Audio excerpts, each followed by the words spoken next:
일본이 문을 걸어 잠갔습니다. 너희는 우리 없이 아무것도 못해. 전 세계가 고개를 끄덕였죠. 저도 마찬가지였습니다. 완벽한 봉쇄였습니다. 의존도 93%. 대체 불가능. 기술 격차 30년. 숫자는 명확했습니다. 공장은 석 달 내 멈출 것이고 산업은 붕괴할 겁니다. 저는 그렇게 확신했고 월스트리트 전체가 그 나라를 장례식장에 올렸습니다. 세계가 조문을 보냈죠. 하지만 장례식은 착각이었습니다. 그 나라는 죽지 않았습니다. 아니, 죽기는커녕 눈을 뜨고 일어섰습니다. 걸어 잠근 문을 주먹으로 박살냈고 그 잔해 위에 누구도 상상 못한 제국을 세웠습니다. 반도체를 장악했고 배터리로 세계를 먹였고 AI 시대의 심장을 움켜쥐었습니다. 30년 기술을 석 달 만에 따라잡고 일본을 무너뜨리고 미국을 무릎 꿇게 만들고 21세기 문명 전체를 어깨에 짊어진 대체 이 나라의 정체는 무엇입니까? 오늘 그 기적의 이름을 말씀드리겠습니다. 저는 30년간 딱 한 번도 틀린 적이 없었습니다. 그런데 2019년 7월, 저는 한 나라 앞에서 무너졌습니다. 완전히. 그 나라 이름은 그때였습니다. 2847개 보고서. 정확도 98.3%. 월스트리트가 제 이름만 보고 수십억 달러를 움직였죠. 치명적으로. 한국입니다. 저는 아레스 킹스턴입니다. 영국 출신 반도체 전문 애널리스트. 30년간 세계 시장을 분석해온 사람이죠.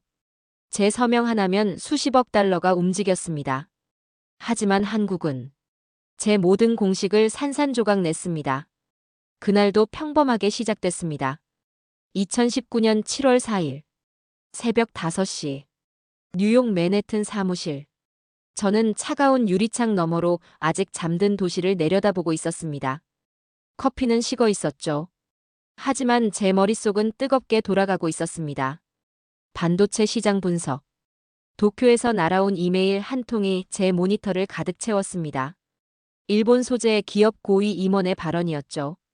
한국 따위가 무슨, 우리 없이는 아무것도 못한다. 저는 그 문장을 읽으며 고개를 끄덕였습니다. 맞는 말이었으니까요. 데이터가 그를 완벽하게 지지하고 있었습니다. 한국 반도체 산업의 일본 의존도 93%. 대체 공급선 제로였습니다. 기술 격차는 최소 20년에서 30년. 숫자는 거짓말을 하지 않습니다. 저는 30년간 그 숫자들을 믿고 살아왔죠. 그래서 저는 냉정하게 결론을 내렸습니다. 한국은 끝났다. 그 순간 제 옆에서 블룸버그 단말기가 울렸습니다. 월스트리트 전역에서 한국 관련 주식 매도 버튼이 눌리기 시작했죠. 시장은 잔혹할 정도로 정직했습니다. 저는 키보드 앞에 앉았습니다. 보고서를 작성하기 시작했죠. 제목은 이랬습니다. 한국 반도체 산업 붕괴와 일본의 전략적 승리. 손가락이 키보드 위를 미끄러졌습니다. 일본의 수출 규제는 단순한 압박이 아니다. 이것은 완벽한 전략적 봉쇄다. 한국 기업들은 핵심 소재 없이 3개월을 버티지 못할 것이다. 삼성, 하이닉스 모두 생산 중단 불가피. 글로벌 공급망은 대만과 중국으로 재편될 것이다. 저는 문장 하나하나에 확신을 담았습니다. 30년 경력이 그 확신을 보증했죠. 그리고 마지막 페이지. 서명란이 나타났습니다. 저는 펜을 들었습니다. 아레스 킹스턴. 이 이름 석자가 세계 투자자들에게 신호탄이 될 겁니다. 서명하는 순간 전 세계가 한국을 장례식장에 올려놓을 겁니다. 저는 망설이지 않았습니다. 펜 끝이 종이를 찍었죠. 사인 완료. 보고서는 즉시 전 세계 2,300개 기관에 발송됐습니다. 골드만삭스, 모건스탠리, JP모건, 시티그룹.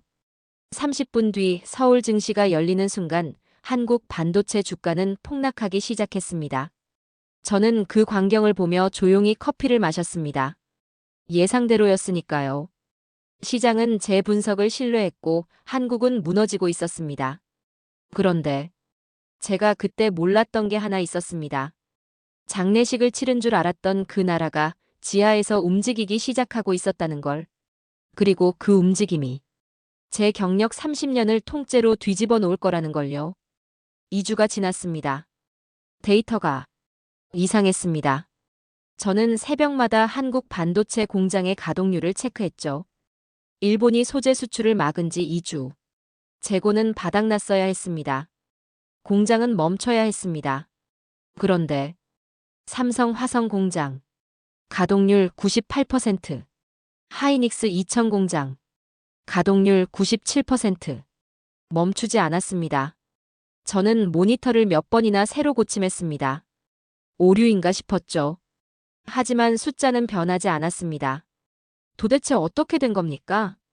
저는 서울지사에 급히 전화를 걸었습니다.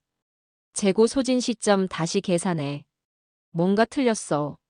잠시 침묵이 흘렀습니다. 그리고 돌아온 답변. 계속 미뤄지고 있습니다. 공장이 멈추지 않고 있어요. 말이 안 됐습니다. 저는 30년 분석 인생에서 처음으로 데이터를 의심했습니다. 재고가 없으면 공장은 멈춥니다. 이건 물리 법칙과 같은 거죠. 그런데 한국 공장들은 돌아가고 있었습니다. 뭔가 숨겨진 게 있다는 겁니까? 더 이상한 건 한국 정부의 태도였습니다. 분명 멸망을 앞둔 국가라면 분노해야 했습니다. 규탄 성명을 내고 국제사회에 호소하고 일본을 비난해야 했죠. 그런데 한국은 너무 조용했습니다. 마치 이미 무언가를 알고 있는 나라처럼요. 저는 한국 언론을 뒤지기 시작했습니다. 긴급회의 있었습니다. 삼성, 하이닉스 임원진이 청와대에 모였죠. 하지만 소리치지 않았습니다. 비명을 지르지도 않았습니다. 침묵 속에서 움직였습니다. 그게 더 무서웠습니다. 공포는 소리를 지를 때 나타나는 게 아닙니다. 침묵할 때 더 깊어지죠. 삼성과 하이닉스는 24시간 태스크포스를 구성했습니다. 중소기업들은 더 미친 짓을 하고 있었습니다. 대체 소재 개발 착수. 저는 그 뉴스를 보며 비웃었습니다. 중소기업이 일본 기술을 대체한다고요? 불가능합니다. 기술은 열정으로 만드는 게 아닙니다. 시간이 만드는 겁니다. 일본은 30년을 투자했습니다. 한국 중소기업이 그걸 몇 달 만에 따라잡는다? 말도 안 되는 소리죠. 저는 보고서를 업데이트했습니다. 한국의 저항은 일시적이다. 기술 격차는 극복 불가능하다. 그렇게 또 일주일이 지났습니다. 그리고 폭탄이 떨어졌습니다. 한국 언론이 일제히 보도했습니다. 한국 중소기업들 고순도 불화수소 국산화 성공. 저는 그 헤드라인을 보고 웃음이 터졌습니다. 국산화 성공? 실험실에서 한두 방울 만들었다는 거겠지. 하지만 기사를 읽는 순간 웃음이 멈췄습니다. 실험실이 아니었습니다. 양산 직전이었습니다. 순도 99.999%. 일본 제품과 동급. 양산 설비 구축 완료. 저는 의자에서 벌떡 일어났습니다. 이건 기술 개발 속도의 상식을 부정하는 사건이었습니다. 30년 걸린 기술을 3주 만에 도대체 어떻게 한 겁니까? 저는 급히 한국 현지 리서치팀에 연락했습니다. 확인해. 이게 사실인지. 6시간 후 팀장이 보낸 메시지가 제 손을 떨게 만들었습니다. 사실입니다. 이미 삼성 테스트 라인에 투입됐습니다.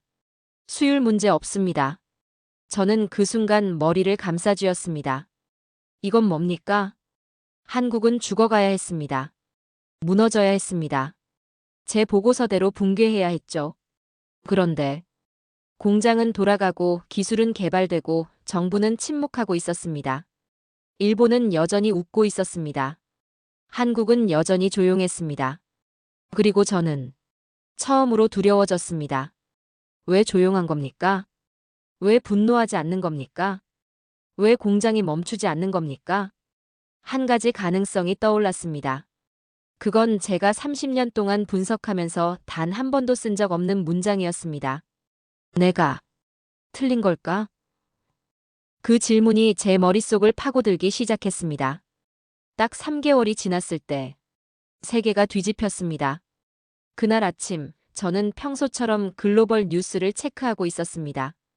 그때였습니다. 한국 정부 발표. 단 한 문장. 핵심 3대 소재 국산화 완료. 저는 웃음이 터졌습니다. 비웃음이었죠. 말도 안 되는 소리다. 정치적 쇼야. 3개월 만에 30년 기술을 따라잡았다고요? 불가능합니다. 저는 그 발표를 무시하고 커피를 마셨습니다. 하지만 30분 후 데이터가 제 비웃음을 산산조각 냈습니다. 삼성전자 긴급 발표. 국산 소재 전면 도입 결정. 하이닉스도 똑같았습니다. 일본 소재 의존도 제로. 국산 소재로 전환 완료. 저는 의자에서 벌떡 일어났습니다. 전면 도입이라고요? 수율은요? 품질은요? 안정성은요? 저는 급히 현지 리서치팀에 전화를 걸었습니다. 지금 삼성 발표 확인했어? 이게 진짜야? 팀장의 목소리가 떨리고 있었습니다. 사실입니다. 수율 저하 제로입니다. 오히려 일본 소재보다 품질이 더 좋다고 합니다. 저는 그 순간 숨이 멎었습니다. 더 좋다고요? 그게 무슨 말입니까? 저는 황급히 시장 데이터를 열었습니다. 그리고 제 눈앞에서 세계가 무너지기 시작했습니다. 일본 소재 기업 주가 JSR 마이너스 14%, 모리타 케미컬 마이너스 16%, 스텔라 케미스타 마이너스 18%, 동시 폭락이었습니다. 반면 한국은 삼성전자 플러스 7%, 하이닉스 플러스 9%, 상승세가 멈추지 않았습니다. 시장은 거짓말을 하지 않습니다. 저는 30년간 그 원칙을 믿고 살아왔죠. 그리고 그날 시장은 분명하게 말하고 있었습니다. 한국이 이겼다. 저는 뉴욕 사무실 창가에 서서 멍하니 도시를 바라봤습니다. 손이 떨렸습니다. 내가 틀렸습니다. 완전히. 치명적으로. 3개월 전 제가 쓴 보고서. 한국 반도체 산업 붕괴와 일본의 전략적 승리. 그 제목이 제 목을 조여왔습니다. 한국은 붕괴하지 않았습니다. 일본은 승리하지 못했습니다. 오히려 한국이 강해졌습니다. 일본이 걸어 잠근 문 앞에서 멈춘 게 아니었습니다. 그 문을 부숴버렸습니다.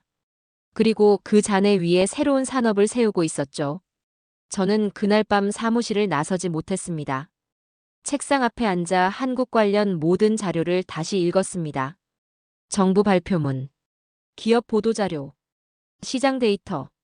읽으면 읽을수록 이해할 수 없었습니다. 어떻게 이게 가능합니까? 30년 기술을 3개월 만에 300개 중소기업이 동시에 성공. 정부와 기업이 완벽하게 협력. 이건 기술 개발이 아닙니다. 국가 총력전이었습니다. 그 순간 깨달았습니다. 한국은 처음부터 패닉에 빠지지 않았던 겁니다. 조용했던 이유가 있었던 거죠. 분노하지 않았던 건 이미 답을 알고 있었기 때문입니다. 일본이 문을 걸어 잠그는 순간 한국은 이미 새 문을 만들고 있었던 겁니다. 저는 30년 경력 동안 처음으로 한나라 앞에서 무릎을 꿇었습니다. 전선이 뒤집혔습니다. 전략이 뒤집혔습니다. 세상이 뒤집혔습니다. 그리고 저도 뒤집혔습니다. 제가 수십 년 동안 믿어온 모든 것 위로 한나라가 거대한 그림자로 솟아올랐습니다. 저는 떨리는 손으로 노트를 펼쳤습니다. 그리고 한 문장을 적었습니다. 한국이라는 나라는 대체 무엇인가? 그 질문이 제가 쓴 모든 분석을 뒤집고 제가 걸어온 모든 예측을 부정하는 질문이었습니다. 그리고 그 질문의 답을 찾는 순간 세계의 산업 지도가 다시 그려지기 시작할 거라는 걸 저는 아직 몰랐습니다. 한국 정부의 국산화 발표 다음 날 세계 시장이 폭발했습니다. 저는 새벽 4시에 깼습니다. 알람 때문이 아니었습니다. 불안 때문이었죠. 컴퓨터를 켰습니다. 그리고 제 눈앞에서 일본이 무너지고 있었습니다. 도쿄 증권시장 개장 30분 JSR 마이너스 15%, 모리타 케미컬 마이너스 16%, 스텔라 케미스타 마이너스 14%. 일본 소재 3대 기업이 동시에 폭락하고 있었습니다. 저는 숨을 참았습니다. 시장은 거짓말을 하지 않습니다. 절대로요. 그리고 그날 시장은 한 가지를 명확하게 말하고 있었습니다. 한국이 이겼다. 하지만 저는 아직 완전히 인정하지 못했습니다. 30년 경력, 쌓아온 자존심, 오만의 파편들이 목을 막고 있었죠. 아직 확인되지 않았어. 단기 반등일 수도 있어. 저는 스스로를 속이려 했습니다. 바로 그때였습니다. 서울지사에서 암호화된 메시지가 날아왔습니다. 기밀. 삼성 내부 정보 마이너스 국산 소재 전면 도입 확정. 품질 문제 전혀 없음. 하이닉스 마이너스 전 공정 전환 2주 내 완료 예정. 일본 기술 대체율 100%. 저는 화면을 멍하니 바라봤습니다. 전 공정이라고요? 2주 안에요? 대체율 100%라고요? 손이 떨렸습니다. 이건 기술 독립이 아니었습니다. 기술 해방이었습니다. 일본은 한국을 가둬놓으려 했습니다. 핵심 소재를 막아서 무릎 꿇게 만들려 했죠. 하지만 한국은 문을 통째로 부숴버렸습니다. 그리고 그 잔해 위에서 새로운 산업을 세우고 있었습니다. 저는 그 순간 어떤 공포를 느꼈습니다. 제 예측이 틀렸다는 공포가 아니었습니다. 세계의 공기 자체가 움직이는 소리를 들은 공포였습니다. 30년간 믿어왔던 법칙들이 산산조각 나고 있었죠. 기술은 시간이 만든다. 격차는 쉽게 좁혀지지 않는다. 중소기업은 대기업을 이길 수 없다. 한국은 그 모든 법칙을 부정했습니다. 3개월 만에 30년 기술을 따라잡았습니다. 300개 중소기업이 동시에 성공했습니다. 정부와 기업이 하나처럼 움직였습니다. 이건 경제 논리가 아니었습니다. 전쟁이었습니다. 저는 그날 밤 처음으로 인정했습니다. 한 문장을 노트에 적었죠. 한국은 한 나라가 아니라 하나의 의지다. 국가가 아니라 의지. 멈출 수 없는 전진. 포기하지 않는 집념. 그게 한국이었습니다. 저는 창밖을 바라봤습니다. 뉴욕의 밤은 여전히 깊었습니다. 하지만 서울은 지금 아침이겠죠. 그 도시의 연구실마다 불이 켜져 있을 겁니다. 공장마다 기계가 돌아가고 있을 겁니다. 엔지니어들이 다음 목표를 향해 달리고 있을 겁니다. 그 순간 깨달았습니다. 일본은 한국을 죽이려 했지만 오히려 깨웠습니다. 잠자던 거인을 흔들어 깨운 겁니다. 그리고 그 거인은 이제 멈추지 않을 겁니다. 저는 떨리는 손으로 새 보고서를 작성하기 시작했습니다. 제목은 이랬습니다. 한국 반도체 산업의 역습 마이너스 새로운 패러다임의 시작. 3개월 전 제가 쓴 제목과 정반대였습니다. 붕괴가 아니라 역습, 패배가 아니라 시작. 저는 그 제목을 보며 씁쓸하게 웃었습니다. 30년 경력이 3개월 만에 뒤집혔습니다. 하지만 이상하게도 후회는 없었습니다. 오히려 기대가 됐습니다. 이 나라가 다음엔 무엇을 보여줄지, 이 의지가 세계를 어떻게 바꿀지. 저는 모니터를 끄고 의자에 기댔습니다. 한국이라는 이름이 머릿속에서 떠나지 않았습니다. 그리고 한 가지 확신이 들었습니다. 이건 시작에 불과하다. 반도체는 첫 번째 전장이었습니다. 한국은 이제 다음 전장으로 향하고 있었죠. 그리고 저는 그 전장을 기록할 준비를 하고 있었습니다. 반도체가 끝나기도 전에 일본은 두 번째 실수를 저질렀습니다. 저는 그 순간을 생생히 기억합니다. 2019년 11월 도쿄에서 열린 글로벌 배터리 컨퍼런스였죠. 저도 참석했습니다. 시장 분석 차원에서요. 무대 위에 일본 배터리 기업 고위 임원이 올랐습니다. 그리고 그가 마이크를 잡고 말했습니다. 한국 배터리는 이류입니다. 우리 기술을 따라올 수 없습니다. 저는 그 말을 들으며 소름이 돋았습니다. 데자비였죠. 반도체 때도 똑같았습니다. 똑같은 오만, 똑같은 착각, 똑같은 30년 타령. 그때 저는 속으로 중얼거렸습니다. 또 시작이군. 일본은 아무것도 배우지 못했습니다. 반도체에서 무너졌는데도 똑같은 실수를 반복하고 있었죠. 하지만 이번엔 상황이 달랐습니다. 한국 배터리 기업들은 이미 세계 시장의 중심에 있었습니다. LG 에너지 솔루션, SK온, 삼성 SDI. 이 세 회사는 전기차 시대에서 이미 빛나고 있었죠. 테슬라, 폭스바겐, BMW. 세계 최고 자동차 브랜드들이 한국 배터리를 사용하고 있었습니다. 그런데 일본은 여전히 한국을 이류라고 불렀습니다. 저는 그날 컨퍼런스를 나서며 생각했습니다. 일본은 지금 자기 무덤을 파고 있어. 그리고 3개월 후, 제 예상이 현실이 됐습니다. 한국 정부와 배터리 3사 공동 발표. 단 한 문장이었습니다. 300와트아워 퍼 킬로그램 고밀도 배터리 양산 성공. 저는 그 숫자를 보고 숨을 삼켰습니다. 300와트아워요? 이건 기술 발표가 아니었습니다. 선언이었습니다. 세계 배터리 시장에 대한 지배 선언이었죠. 그 선언이 떨어지자마자 세계가 움직이기 시작했습니다. 가장 먼저 움직인 건 페라리였습니다. SK온과 전략적 파트너십 체결. 람보르기니가 뒤따랐습니다. 삼성 SDI 배터리 전량 도입. 포르쉐도 발표했습니다. LG 에너지 솔루션과 장기 공급 계약. 그리고 테슬라. 일론 머스크가 직접 발표했죠. 한국 3사 모두와 협력 확대. 저는 모니터 앞에서 너클 잃고 그 뉴스들을 바라봤습니다. 이건 단순한 계약이 아니었습니다. 접수였습니다. 세계 최고의 브랜드들이 한국에 무릎을 꿇고 있었습니다. 일본은 한국을 배제하려 했습니다. 기술 우위를 내세우며 한국을 이류로 낮춰 부르려 했죠. 하지만 한국은 세계를 품었습니다. 저는 그날 밤 새로운 데이터를 분석했습니다. 전기차 배터리 시장 점유율. 한국 3사 합계 67%. 일본은요? 8%였습니다. 저는 고개를 저었습니다. 이건 경쟁이 아니야. 압도야. 반도체는 시작이었습니다.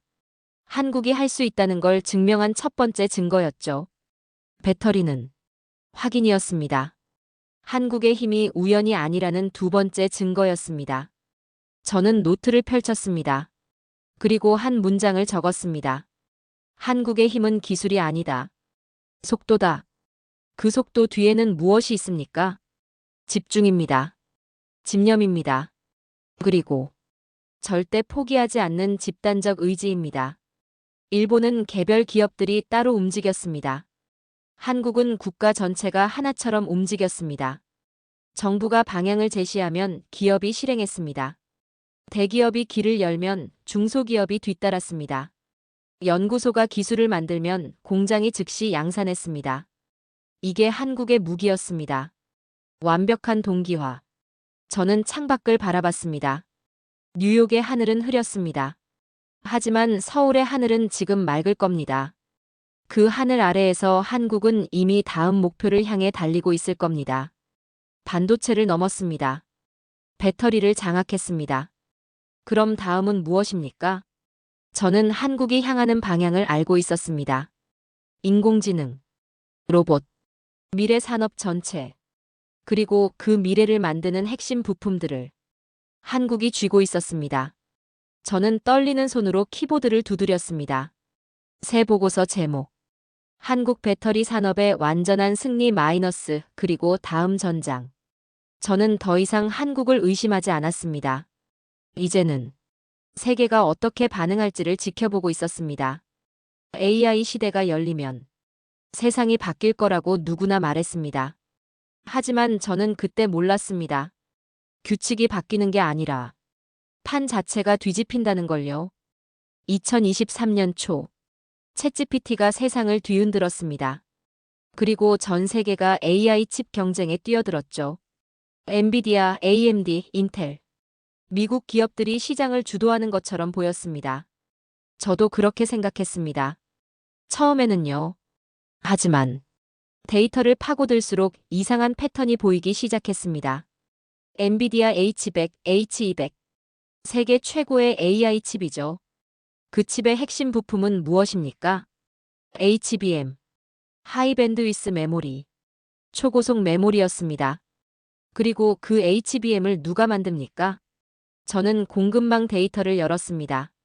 그리고 숨이 멎었습니다. SK 하이닉스.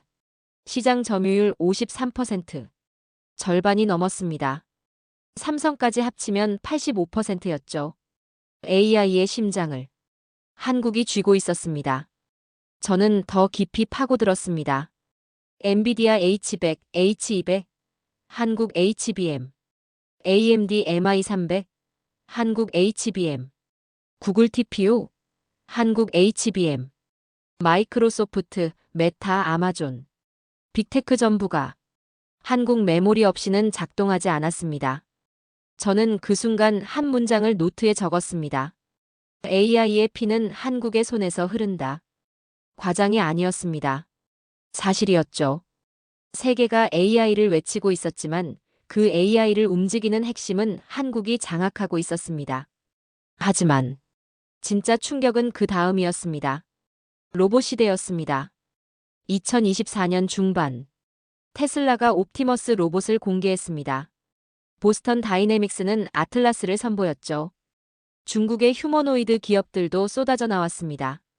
세계는 로봇 시대 개막을 선언했습니다. 저는 그 흐름을 분석하기 시작했습니다. 로봇의 핵심은 무엇입니까? 두뇌, AI 칩입니다.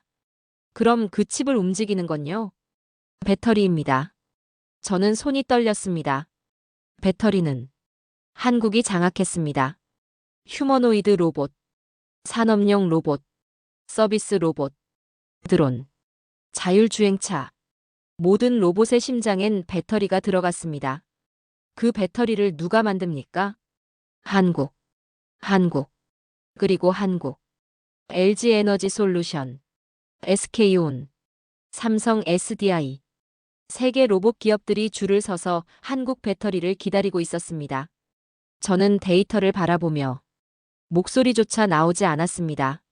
로봇 시장은 자동차 시장의 50배라고 합니다. 그 시장의 핵심 부품을 한국이 장악하고 있는 겁니다. 반도체, 한국이 잡았습니다. 배터리, 한국이 장악했습니다. HBM, 한국이 지배하고 있습니다. 저는 노트를 펼쳤습니다. 그리고 손이 떨리는 걸 느끼며 한 문장을 적었습니다. 한국 없이는 미래가 존재할 수 없다. 그 문장은 단순한 평가가 아니었습니다. 예측도 아니었습니다. 분석도 아니었습니다. 그건 현대 기술 문명의 새로운 법칙이었습니다.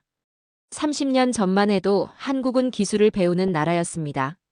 일본에서, 미국에서, 유럽에서. 하지만 이제는 세계가 한국에서 배우고 있었습니다. 세계가 한국에 의존하고 있었습니다. 세계가 한국 없이는 움직일 수 없었습니다. 저는 창밖을 바라봤습니다. 뉴욕의 밤은 고요했습니다. 하지만 서울은 지금 낮이겠죠. 그 도시의 공장마다 HBM이 생산되고 있을 겁니다. 배터리가 조립되고 있을 겁니다. 미래가 만들어지고 있을 겁니다. 그리고 그 미래는 한국의 이름으로 쓰이고 있었습니다. 저는 천천히 속삭였습니다. 21세기는 한국의 시대다. 그 속삭임이 제 사무실을 가득 채웠습니다. 그리고 저는 알았습니다. 세계 패권이 조용히 그러나 완벽하게 이동했다는 걸요. 미국이 한국에 왔습니다. 유럽이 한국에 왔습니다. 심지어 일본도 한국의 문을 두드리고 있었습니다. 오만했던 그 나라가 이제는 한국 기술 없이는 살아남을 수 없었던 겁니다. 저는 모니터를 껐습니다. 더 이상 분석할 필요가 없었습니다. 결론은 명확했으니까요. 미래는 한국이 만들고 있었습니다. 세계 기술 패권 지도는 오랫동안 이렇게 쓰여 있었습니다. 반도체는 미국과 대만, 배터리는 일본, AI는 실리콘밸리. 한국은 항상 중간에 있는 나라로 취급됐습니다. 저도 그 프레임을 벗어난 적이 없었죠. 그런데 그날, 저는 그 프레임이 폭발음과 함께 산산조각 나는 순간을 목격했습니다. 2024년 3월, 노무라 증권이 단 한 문장을 발표했습니다. 일본 경제의 상징 같은 그 회사가요. SK 하이닉스가 TSMC를 추월할 것이다. 저는 그 문장을 읽는 순간 숨이 멎었습니다. TSMC요? 대만 반도체 제조. 30년 넘게 반도체의 태양이라 불리던 회사였습니다. 삼성조차 넘지 못했던 거대한 산이었죠. 애플의 모든 칩, 엔비디아의 GPU, AMD, 퀄컴, 브로드컴. 세계 최고의 칩들이 모두 TSMC에서 만들어졌습니다. 그 산을 SK 하이닉스가 넘는다고요? 저는 보고서를 들고 비행기에 올랐습니다. 이건 숫자의 문제가 아니었습니다. 현실의 문제였습니다. 서울 인천공항 도착. 저는 곧바로 SK 하이닉스 이천 연구동으로 향했습니다. 그곳의 공기는 달랐습니다. 전문가들이 아니었습니다. 전사들이 있었습니다. 눈빛이 달랐죠. 패배를 모르는 확신이 그들의 눈에서 뿜어져 나왔습니다. 저는 내부 엔지니어 한 명과 대화를 나눴습니다. 그가 말했습니다. 우린 남을 따라가지 않습니다. 우린 먼저 가고 남들이 따라옵니다. 저는 그 말이 허세라고 생각했습니다. 처음에는요. 하지만 데이터를 보는 순간 깨달았습니다. 허세가 아니라 사실이었다는 걸요. SK 하이닉스는 HBM4, HBM4E를 이미 선행 개발하고 있었습니다. 차세대 메모리였죠. 엔비디아의 차세대 칩 로드맵은 하이닉스를 기준으로 움직이고 있었습니다. AMD도 마찬가지였습니다. 구글도 마이크로소프트도 메타도 모두가 하이닉스의 일정표를 보고 있었습니다. 저는 그 순간 깨달았습니다. TSMC는 공정을 지배했습니다. 나노미터 단위로 칩을 깎는 기술에서 최고였죠. 하지만 AI 시대의 패권은 더 이상 공정이 아니었습니다. 메모리였습니다. HBM이었습니다. 그리고 그 HBM의 지배자는 한국이었습니다. 저는 연구동을 나서며 한 가지 문장을 중얼거렸습니다. 한국은 산업을 추격하는 나라가 아니라 산업을 재정의하는 나라다. 게임의 룰이 바뀐 겁니다. 과거엔 공정이 왕이었습니다.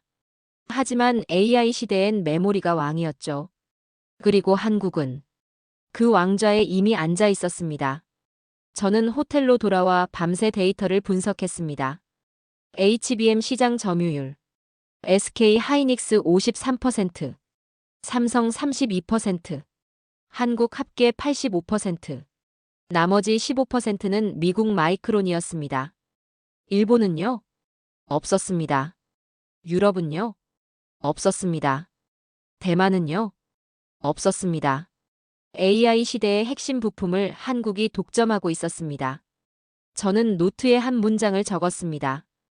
벽이 무너지는 소리가 들린다. TSMC라는 거대한 벽.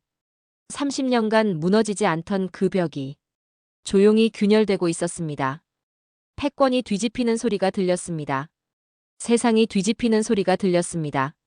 그리고 세계는 조용히 새로운 왕의 즉위를 받아들이기 시작했습니다.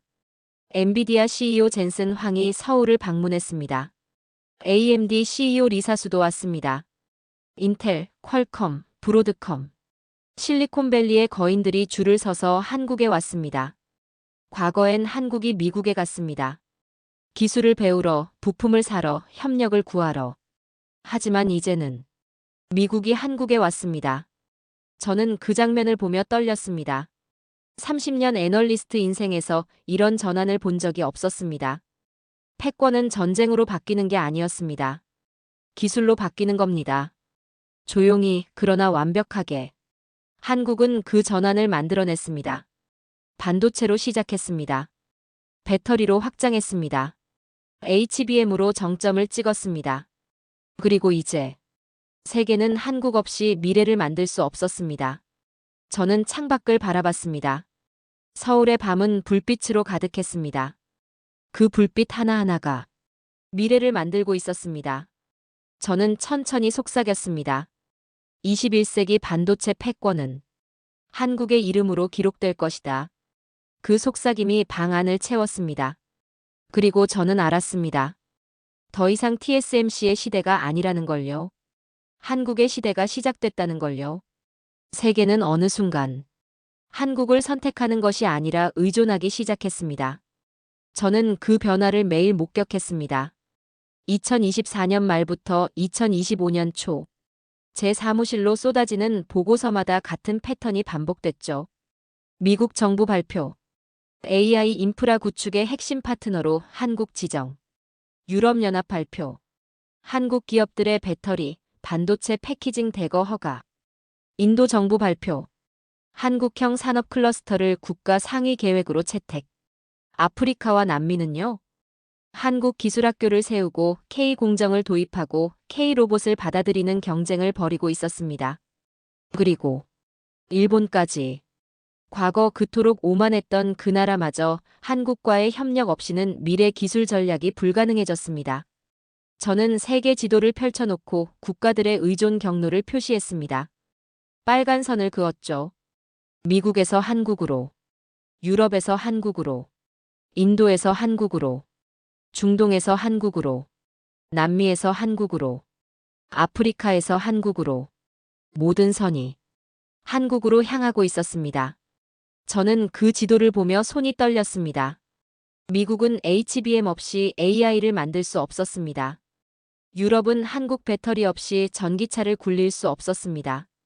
중국 제외 전 세계는 한국 공정 장비 없이 반도체를 만들 수 없었습니다. 전기차 업체 전체가 한국 양극재와 전극 기술에 의존했습니다. 로봇 기업 전체가 한국 고밀도 배터리를 기다렸습니다. AI 기업 전체가 한국 메모리 기반 구조 위에서 작동했습니다. 어느새 한국은 지도에서 국가가 아니라 하나의 인프라가 되어 있었습니다. 21세기 문명을 떠받치는 기둥이었죠. 그 기둥 없이는 세계가 무너졌습니다. 하지만 그보다 더 충격적인 건 한국은 이 중심성을 의도하지 않았다는 겁니다.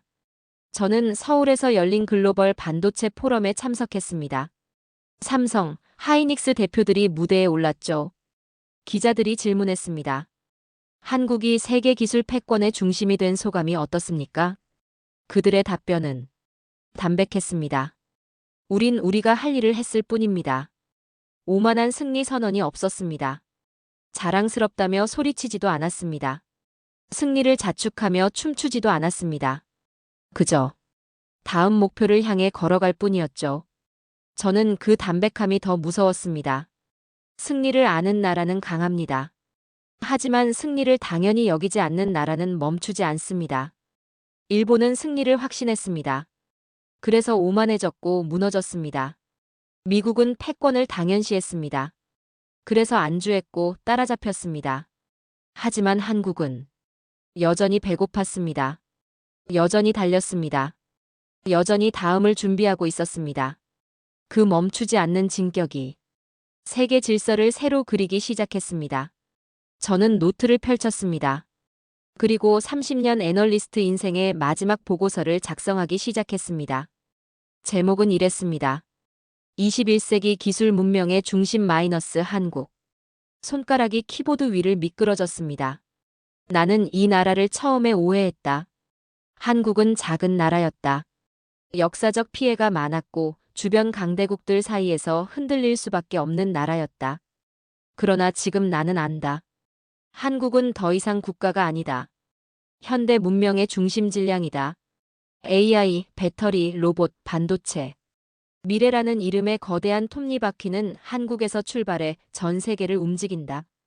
저는 잠시 키보드에서 손을 뗐습니다. 창밖을 바라봤죠. 뉴욕의 하늘은 여전히 어두웠습니다. 하지만 제 머릿속엔 서울의 불빛이 떠올랐습니다. 그 불빛들이 세계를 밝히고 있었습니다. 저는 다시 타이핑을 시작했습니다. 나는 30년 경력의 분석가다. 그러나 단 한 번, 단 한 나라 앞에서 완벽히 무릎을 꿇었다. 21세기 기술 문명은 한국이라는 이름으로 기록될 것이다. 저는 그 문장을 쓰며 눈시울이 뜨거워지는 걸 느꼈습니다. 부끄러움 때문이 아니었습니다. 경외심 때문이었죠. 한 나라가 불가능을 가능으로 바꾸는 걸 봤습니다. 절망을 희망으로 뒤집는 걸 봤습니다. 위기를 기회로 전환하는 걸 봤습니다. 그리고 그 모든 과정에서 포기하지 않는 의지를 봤습니다. 저는 보고서를 완성했습니다. 그리고 마지막 문장을 적었습니다. 그리고 나는 그 변화를 두 눈으로 보았다. RS 킹스턴이라는 이름으로 서명했습니다. 30년 경력의 마지막 보고서였죠. 저는 그 보고서를 전 세계에 발송했습니다. 골드만삭스, 모건 스탠리, JP 모건. 그리고 이번엔 서울에도 보냈습니다. 삼성, 하이닉스, LG, SK. 제가 한때 무너질 거라 예측했던 그 기업들에게요. 보고서를 보내고 난 뒤 저는 의자에 깊이 기대었습니다. 30년이 끝났습니다. 하지만 새로운 시대가 시작되고 있었죠. 한국의 시대. 저는 창밖을 바라보며 천천히 속삭였습니다. 고맙습니다, 한국. 틀렸다는 걸 깨닫게 해줘서, 오만했다는 걸 알게 해줘서, 그리고 불가능이란 없다는 걸 증명해줘서. 세계는 이제 한국 없이 돌아가지 않습니다. AI도 로봇도 전기차도 반도체도 미래 전체가 한국이라는 이름 위에 서 있습니다. 그리고 그 미래는 아직 시작에 불과합니다. 한국은 멈추지 않을 겁니다. 다음 목표를 향해 달릴 겁니다. 세계는 그 뒤를 따를 겁니다. 저는 모니터를 껐습니다. 30년 경력이 끝나는 순간이었습니다. 하지만 후회는 없었습니다. 오히려 영광이었습니다. 한국이라는 기적을 목격한 것이요. 저는 사무실 문을 잠갔습니다. 그리고 마지막으로 중얼거렸습니다. 21세기는 한국의 시대다. 그리고 나는 그 시작을 봤다. 그 속삭임이 복도에 울려 퍼졌습니다. 지금까지 긴 영상 시청해주셔서 감사합니다. 내일 더 멋진 이야기로 찾아뵙겠습니다. 감사합니다.